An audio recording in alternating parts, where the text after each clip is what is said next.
Want to remind everybody, the exits are on either end of the building, with the handicap exit being on the right-hand side. Directly across from our door is the AED device. Cheryl, please call the roll. Certainly. Clark Mahaney? Here. Janine Clark? Here. Steve Rutherford? Here. Louis DiVincenti? Here. All right, thank you. Everybody had a chance to read the minutes. Are there any additions or corrections to the minutes? The only thing I wanted to mention, it doesn't, under reports and assignments, it doesn't list Louis. I do see that. Other than that, the minutes look good. Yep, I will fix that. Sorry, Louis. So I'll make a motion to approve the minutes with that change. A second. It's been moved and seconded that we approve the minutes. All in favor? Aye. Aye. Oh, okay. Okay, motion carried. Okay, public forum is now open for the duration of the meeting. If anybody has any questions, feel free to ask. Make sure your cell phones have been turned off. Come on.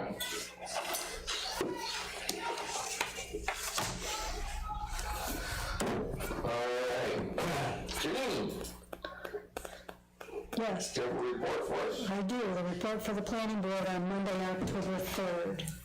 There were several public hearings.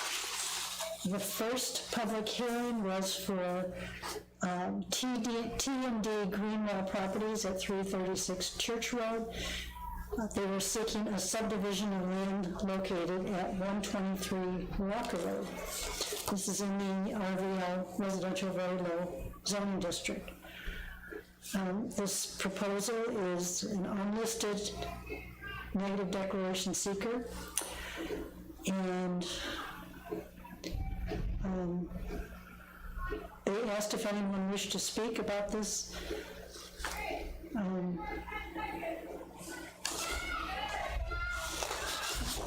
only one person spoke up. It was a former owner of the property and was just asking about the use of the barn that was on the property, and the engineer did not know, but it was just a question about that.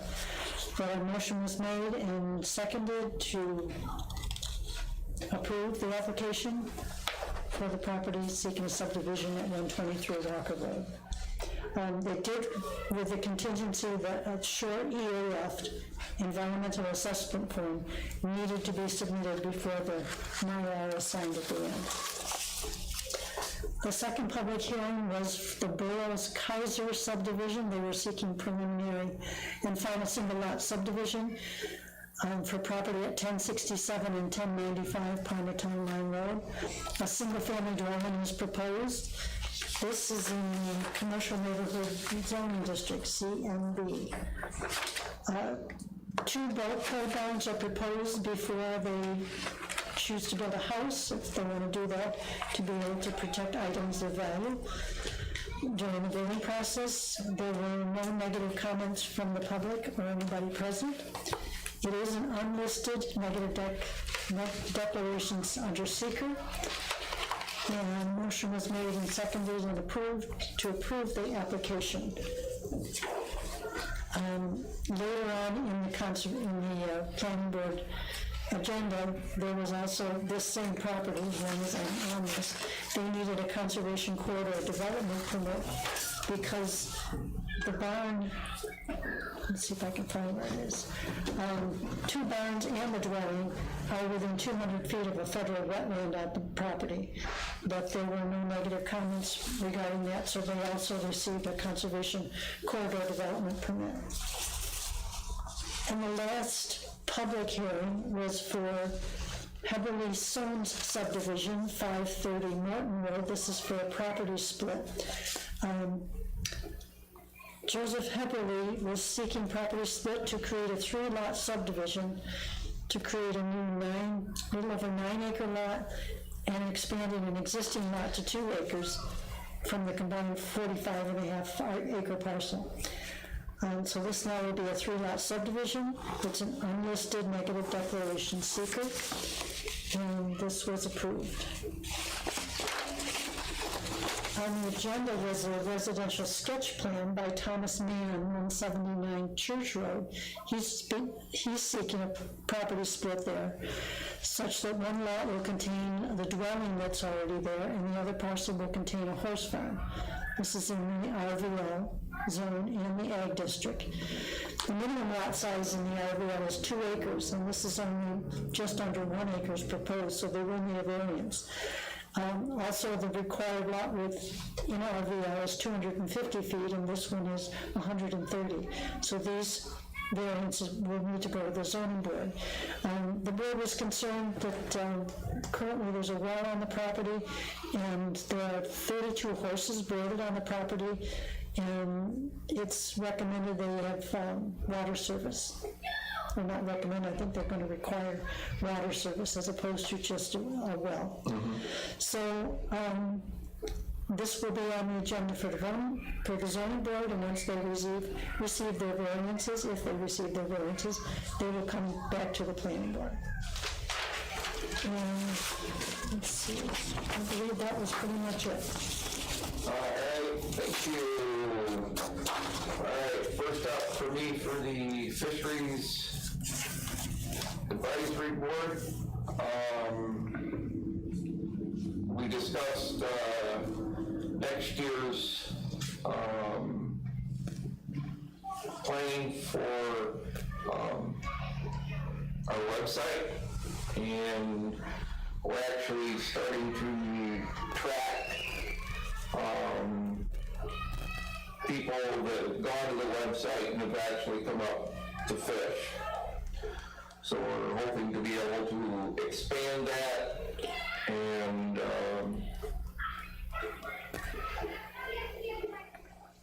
get more information as to how we can encourage more people to come up and visit us. But we are including things like the things for the family to do, things for the adults to do, besides just coming up to fish. So we're hoping that we can tap into the Monroe County Tourism Board and to help us with advertising, because we're going primarily all digital. However, we are putting up some brochures and rack cards to take to the big sportsman shows and things like that. Again, we discussed the need for a reef for the spawning of lake trout in Lake Ontario.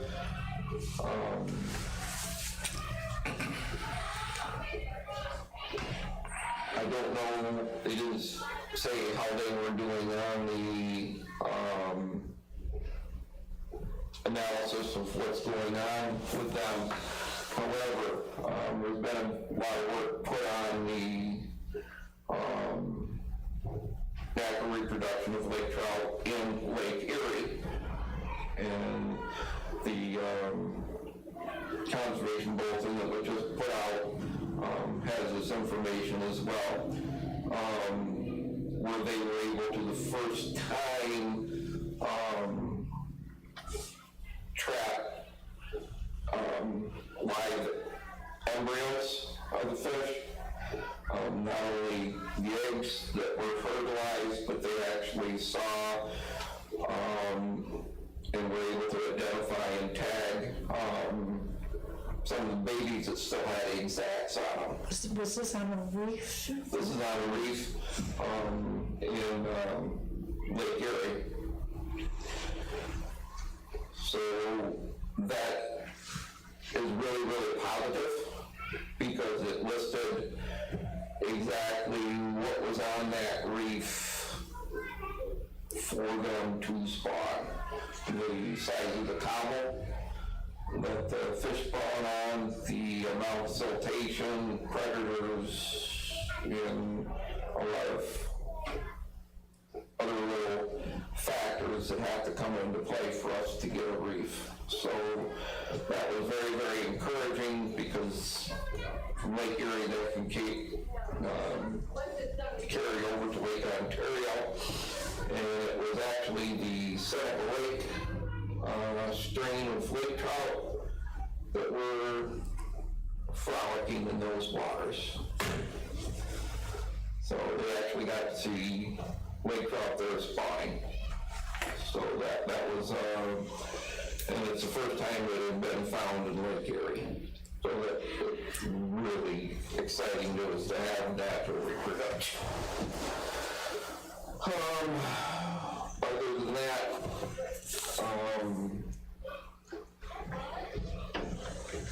there's no more for the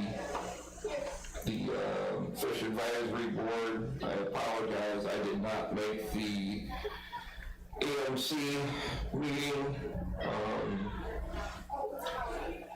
I had to go pick up sick kids at school and missed it. So, and myself, I work the greatest trying to get into these meetings when I am driving. So I'll have to bring news from that one next month. Are they still meeting in person, or they're not meeting in person? They are meeting in person. They're meeting in the building right next to, it's on West Fall Road. It's by the Monroe Community Hospital, the next building down. So, and I really enjoy going to those meetings, but I missed that one. So, Mr. Clark, you have some information for us. Town board meeting of October 11th, 2022. There was a resolution to declare surplus and sell public auction some properties, and that included one John Deere Z225 zero-turn lawnmower, one Clemco sandblasting pot, one 30-foot by 50-foot quartzite style building, one 500-foot of 6-foot chain link fence with posts and 2 roller gates, and that was passed. Also was passed a transfer of $21,000 from the general park equipment reserve to the general fund to purchase new park equipment. And there were 2 budget amendments that were passed. Let's see. Councilman Yeager reported that dog show had, at that time anyway, had 3 dogs, 1 from Ivan and 2 from Clarkson.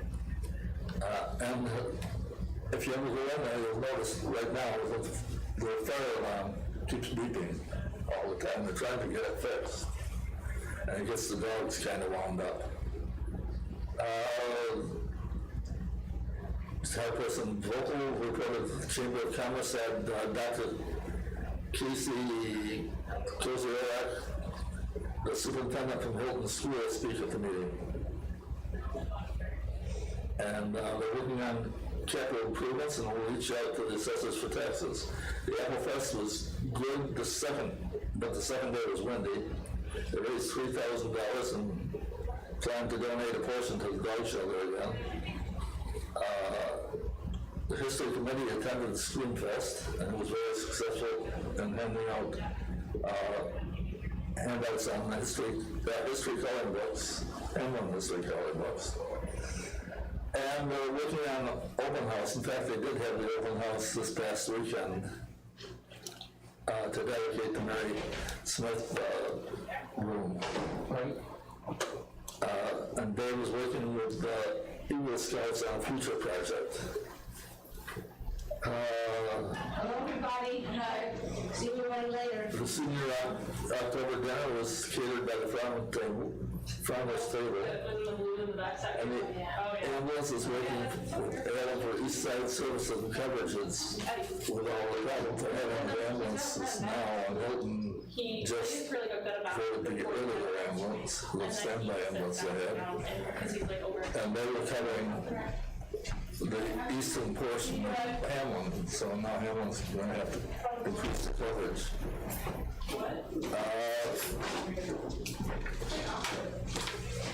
The highway superintendent reported that the road work is wrapping up, and this golf will be the next project. And trimming trees and the brush pickup is going on right now. Our recreations superintendent, or supervisor, or whatever the name is, it's in the middle, they were in the middle of the Halloween-a-thon. This weekend, I believe, is what is called the highway. Haunted highway? Haunted highway. I'm going. It's going to be, what is that? The haunted highway. It's $10 a car. Here. They're closing the road to the curve, so you can only get in coming towards the west. $10 a car. And they get goodie bags. It's from 7 to 9, so get there early. Is to enter down by Reading, Enter down there. off from Roosevelt Highway? Yes. As if you've been to Charlie Lodge? Right. There should be little lights and signs. But I'm taking my grandkids. So it's a drive-through thing? Drive-through. Yeah, it's drive-through. It's the last event in the Halloween-a-thon. And then there's gonna be another one on Halloween to drive through, or? No. Halloween's on a Tuesday. Monday. Is it Monday? Oh, Monday. Never mind. Tuesday. Thank you. They had, part of this Halloween time, they had a candy bowl with the Hornets. And they had a one-horned flying purple people eater party. And the Run for Your Life was this past weekend. And Isaiah, I don't, who was Isaiah? Isaiah worked in recreation, and he has since left as of last week. Yeah, he was over for Vermont. Yes, can be a ski instructor. A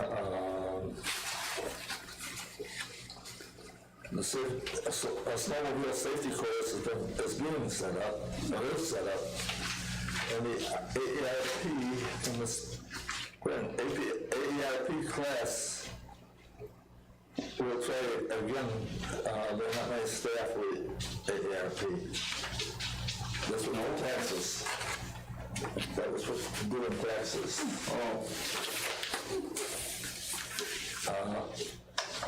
And the town clerk reported that taxes are winding down. The ambulance had 863 calls this year to date, and 100 just last month. Estimated 1,000 calls for the year. The response rate is around 92%, and 48% for mutual aid.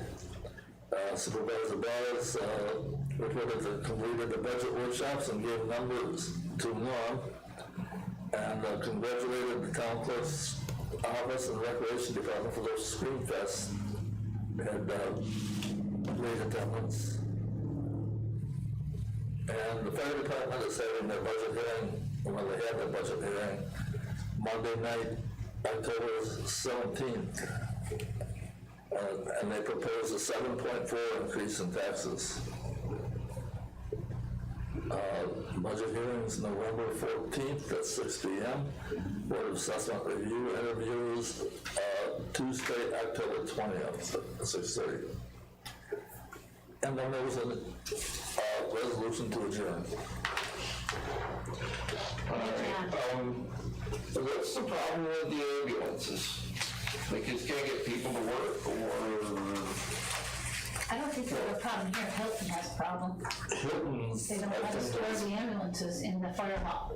Okay. the trustees decided that, I think it was decided that it was costing the town too much money and didn't want the taxpayers to have to pay for that, so. Pay for an ambulance? Yeah, because see, the ambulance they had was not a volunteer ambulance anymore. The Hilton Fire Department did away with their volunteer ambulance. Okay.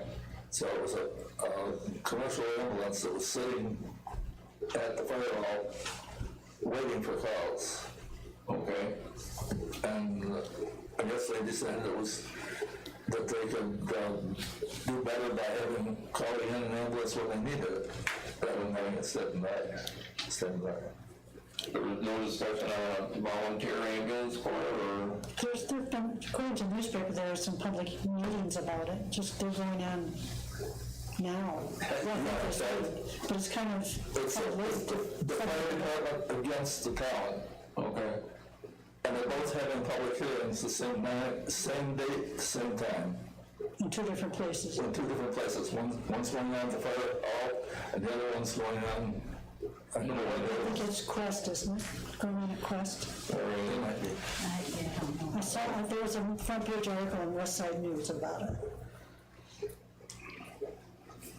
All right, thank you, Clark. Lewis, the zoning board of appeals last week. There were a few public hearings. Michael Bassett at 697 Weiler Road wants to have 4 goats on his property. That the code requires 5 acres. He has 4.53 acres. No one came to the meeting. To speak on either side, the board approved the variance. And Nathan and Amy Smith, 6984 Benedict Beach Road, they want to construct an outbuilding where it's not a specified accessory structure. They want to add a pole barn to the backyard. Again, no one was present, so there were no negative comments. There was some back and forth with the attorney about if they needed extra permits because it might have been near a federal wetland. And it looked like in the minutes that I got afterwards, it looked like that was sorted out and that's not necessary. So the board did approve the variance contingent on those things, but they're not necessary. Then the next public hearing was Bradley and Martha Ryan at 48 Kendall Mills Road. They want to have a 3rd structure on their property. They already have 2 sheds on the property. They want to add a gazebo. Again, no one came to speak on either side, so the board approved that variance. And then there was just a regular agenda item for Charles and Sherry Dobson at 19 Settlers Lane. They want to add a generator. They only have a 2.5 foot side setback where the code requires for the Huntington Park subdivision requires a 7.5 foot setback. The generator where they want to put it is in their side yard. That's next to a sidewalk path, but there's no one living on there. It's a green space. That is, I think, different than being close to the neighbors. So the board scheduled a public hearing for November 21st for that one. And again, the thing about the generators, having some sort of protocol in place for generators came up again to really go through this process every time someone wants a generator. But It's mainly about the lakefront. what's that? yeah. It's mainly about the lakefront because a lot of them are in the CHA area, so they have to go to planning, and then they have to go to zoning. I don't know how we can get around that, but everybody else can get their generator permit unless they need a variance the same day or the next day. But I will say too that everybody at the 3 public hearings were pretty populated areas. I sent out 53 500-foot notices. No one came. Yeah. Nobody usually comes. So, And the idea of being in a CHI area and running a generator, they've got to raise them up so that, when the water is high, as it has been in 2017, 2019, Yeah. if you want your generator to work, it can't be flooded. so it has to be like 12 inches above the ground. Yeah. So there's different requirements when you run a CHI. Right. Alrighty, well, Janine and I took a little trip to Sarah's this week, and we got us some trees. Oh, you don't want me to do it, huh? We were talking, Yeah, all right. And, we got 5 trees. yeah, instead of 3 trees, we went in, they had a 50% off sale, we went in with $500. And we got a sugar maple, 1 elm, 1 autumn flame, 1 green mountain, and It was actually like a hornwood, that's the scientific name, carpine. But it's almost like an ironwood. Nice. yeah, the musclewood, that's the musclewood tree. Yeah, and then we specifically asked them to show us native trees. Right. And we also inquired about the elm, because I said, what's the status of elm trees? And according to the woman we spoke with, the elms that they are growing now are resistant to the Dutch elm disease, so that was one of the ones that we bought. Yeah, they're very beautiful trees. And so we came in well under budget. Yeah, we went in with $500 and only spent $340. That's awesome. Ain't that awesome? Good job, it's wheeling and dealing in there. No, I didn't have to do anything, they just said, here's your deal. And then Steve brought them back to the highway department and Dropped them off and, I thought I heard they're already planted. I hope so, because then we gave them time to get the roots established. Right, so, because I thought they were gonna wait until they put all the benches out and plant a tree behind the bench. But I don't think that happened. Do they put all of them on this property out here? Yes, they're all on the town hall campus. Okay. Yes. okay.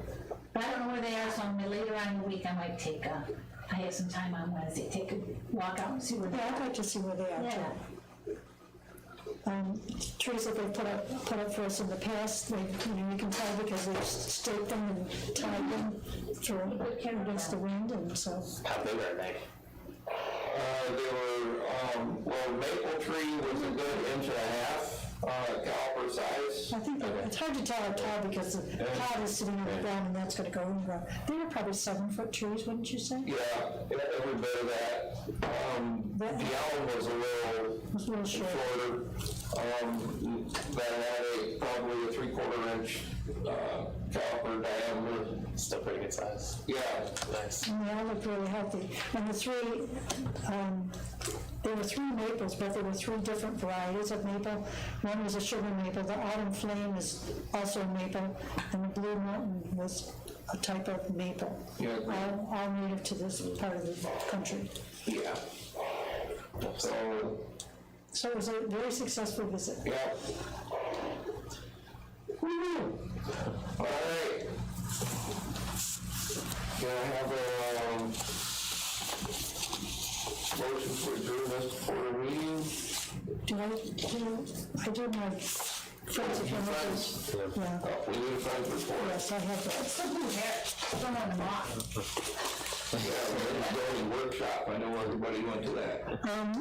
As I reported last month, that, camping was going to end after Clemens Day, and it did, so camping has ended for the season. There is a gate that closes off areas 3, 4, and 5 to vehicles, and that will go up when we get the first significant snowfall, so that vehicles will only go just beyond area 2. Bathrooms in area 1 and 4 will remain open. All the other bathrooms have been shut down. 80 trees will be planted, 80 bald and burlap trees will be planted in area 1 and a loop in the campground.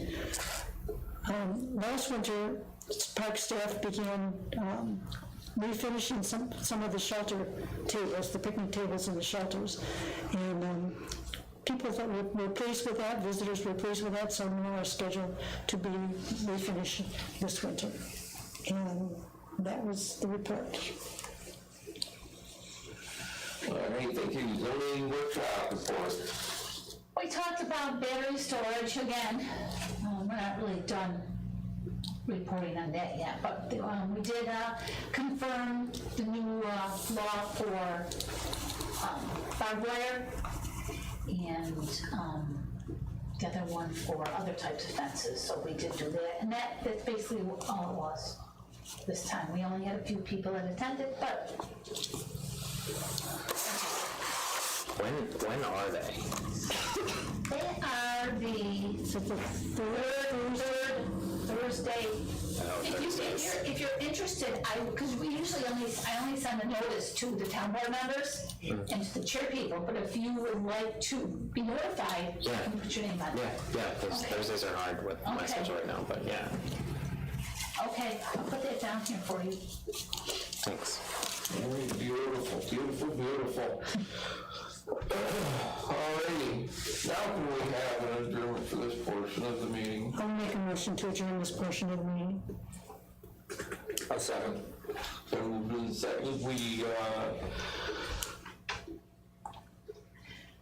adjourn this portion of the meeting, and we'll go right into the Hamlin Waterfront Committee with the, I guess, all in favor? Aye.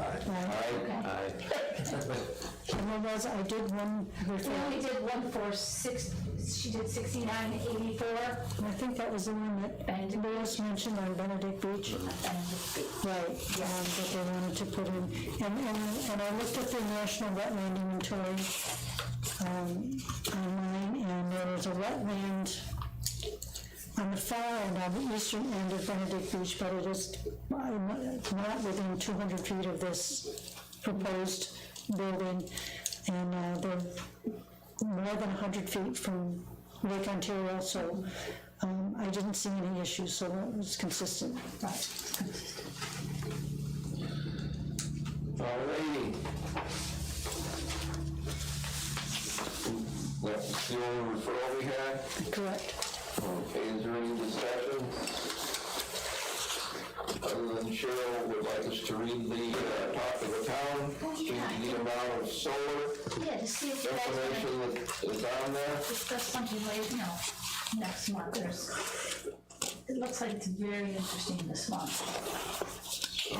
And preparing your community for climate change. Yeah, it looks like it's a great issue. I just wanted to bring it to your attention. Okay, thank you. I wonder if they had all these meetings and discussions back in the Ice Age, when the ice was receding back then. You know, Nobody asked. I don't think there's any. it seems like this has been going on for a few years. Yeah. You know, it's I nothing. know we had our air conditioning on, and I got home, all those air conditioning's on. It's 89 degrees in my bedroom. Okay. Alright, we have no further information. Can I have a motion to adjourn? I move that we adjourn. I'll second. I moved and seconded that we adjourn. All in favor? Aye. Bye. Any opposed? Nay, so carried. One last thing, it's now that time of year when the boy deer starts liking the girl deers a whole lot, and they're running all over the place, so be careful driving. They're all going home. Yes. And I was, Ken chasing towards my stand. Said the other night, 5 went right across in front of me over on 18. Yeah. the parkway in the morning with the sun, like, It's gotta be terrible. yeah, you can't see. Yeah. So this Three run across. haunted highway, what date is that? I don't know. So we're the 29th? It's Friday. 29th, Friday? I think it's Saturday. I think. 29th is Saturday. Yeah, I think it's Saturday. That's too bad, because it'll be the parents. And you get next Monday off, sure. Okay, so that's Monday. You do, for the evening. Yeah. For the evening,